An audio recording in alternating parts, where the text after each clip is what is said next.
માણસની સૌથી મોટી ભૂલ એ હોય છે કે પોતાની અડધી જિંદગી બીજા લોકોની ચિંતા કરવામાં પસાર કરી દે છે. કોણ સારું છે, કોણ ખરાબ છે, કોણે મારી સાથે કેવું વર્તન કર્યું, કોણ મારા વિરોધમાં બોલ્યું, આ બધા સવાલો આપણા મનને અંદરથી ખાઈ જાય છે. અને આશ્ચર્યની વાત એ છે કે જેની આપણે આટલી બધી પરવાહ કરીએ છીએ, ચિંતા કરીએ છીએ, એને તો આપણી કોઈ કદર જ હોતી નથી. દુનિયામાં ખરાબ લોકો હંમેશા રહેશે. કોઈ તમારો ભરોસો તોડશે, કોઈ તમારી પીઠ પાછળ ઘા કરશે, કોઈ તમારા વિશે ખરાબ બોલશે. પરંતુ અગત્યનો પ્રશ્ન એ છે કે શું તમે તમારી જિંદગી તેની બુરાઈના બોજથી જીવો છો? તમારે સમજવું પડશે કે સામેની વ્યક્તિ કેવી છે, ગમે તેવી છે, એ એની સમસ્યા છે, એ એની પ્રકૃતિ છે. પરંતુ તમે તમારી આત્માને કઈ દિશામાં લઈ જઈ રહ્યા છો, તમે તમારી જાતને કઈ દિશામાં લઈ જઈ રહ્યા છો, એ તમારી ફરજ છે, એ તમારું કર્તવ્ય છે. તે ખરાબ છે, તે તેની કહાની છે. તમે તમારી ચિંતા કરો, એ તમારી કહાની છે. જો તમે તમારી ઉર્જા બીજા લોકોના દોષ જોવામાં, બીજા લોકોના પાપની ગણતરી કરવામાં લગાવશો તો તમારું જીવન ક્યારે ખતમ થઈ જશે એ તમને ખબર જ નહીં પડે. જીવનનો સાર એ છે કે બીજાના પડછાયામાં ના જીવો, પોતાની રોશનીમાં જીવો, પોતાની ઉર્જામાં જીવો, પોતાના પ્રકાશમાં જીવો. જરા વિચારો, તમે રસ્તા પર ચાલી રહ્યા છો અને સામેથી એક વ્યક્તિ આવી રહ્યો છે. એના હાથમાં કિચડથી ભરેલી ડોલ છે. અચાનક જ એ ડોલ એના હાથમાંથી છટકી જાય છે, પડી જાય છે અને એ કિચડ તમારા ઉપર પડે છે. હવે તમારી પાસે બે રસ્તા છે. એક કે તમે ત્યાં ઊભા રહીને જોરથી બૂમો પાડો અને કહો કે એને મારી સાથે આવું કેમ કર્યું, મને ગંદો કેમ કર્યો, અને આખો દિવસ એ ગંદકી વિશે વિચારતા રહો.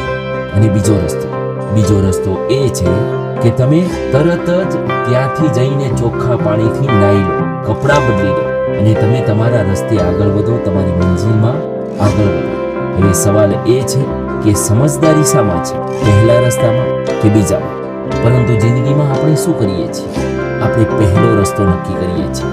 કોઈ આપણી સાથે ખરાબ વર્તન કરે છે, વિશ્વાસઘાત કરે છે, આપણું અપમાન કરે છે, તો આપણે કલાકો સુધી, કેટલાય દિવસો સુધી, કેટલાય વર્ષો સુધી એ કાદવમાં પડ્યા રહીએ છીએ.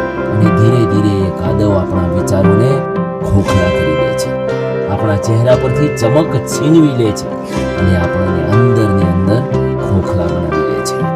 અસલમાં સામેવાળો ખરાબ છે, એ એની બુરાઈ છે. પરંતુ તમે શું? તમે એની બુરાઈને પકડી લીધી અને એને છાતીએ લગાવી લીધી. એ તમારી મૂર્ખામી છે.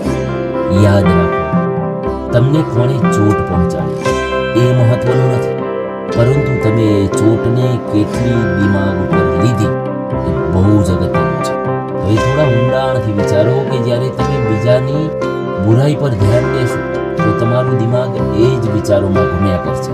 તમારું મન, તમારી ઉર્જા, તમારું વ્યક્તિત્વ, તમારું બધું જ એ વ્યક્તિ તરફ ધ્યાન કેન્દ્રિત કરશે. અને એનું પરિણામ એ આવશે કે તમારી જિંદગીથી તમે ભટકી જશો, તમે તમારી મંજિલથી ખોવાઈ જશો, તમે તમારી અસલી યાત્રાથી રોકાઈ જશો. એ એવું છે કે કોઈ રસ્તા પર ચાલતા હોય અને કૂતરાઓ ભસવા લાગે અને તમે રોકાઈને એ કૂતરાઓ સાથે લડો છો, તો તમારી મંજિલ સુધી તમે ક્યારે પહોંચશો? તમારી મંજિલ હંમેશા દૂર રહી જશે. તો સમજી લો, કોઈ તમારી વિરુદ્ધ ખરાબ બોલી રહ્યું છે, તમારો ભરોસો તોડી રહ્યું છે.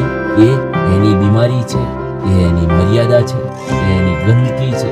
પરંતુ તમે જો એમાં ધ્યાન દેશો, અંદર ને અંદર ગુસ્સો કરશો, જલન કરશો, નફરત પેદા કરશો, તો એ તમારી બીમારી બની જશે.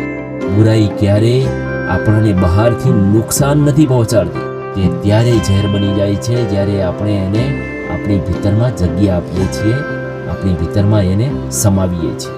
એટલા માટે સમજદાર વ્યક્તિ એ છે જે બીજાની બુરાઈઓથી અટકતો નથી, પરંતુ પોતાના રસ્તે આગળ વધે છે. બધું જ ભૂલીને તમારી મંજિલ પર આગળ વધો, તમારા ધ્યેય પ્રત્યે ધ્યાન કેન્દ્રિત કરો અને તમે જે સફળતાના શિખરો સર કરવા માટે રસ્તો પસંદ કર્યો છે, જે મંજિલ નક્કી કરી છે, એમાં ભટક્યા વગર આગળ વધો. All the best.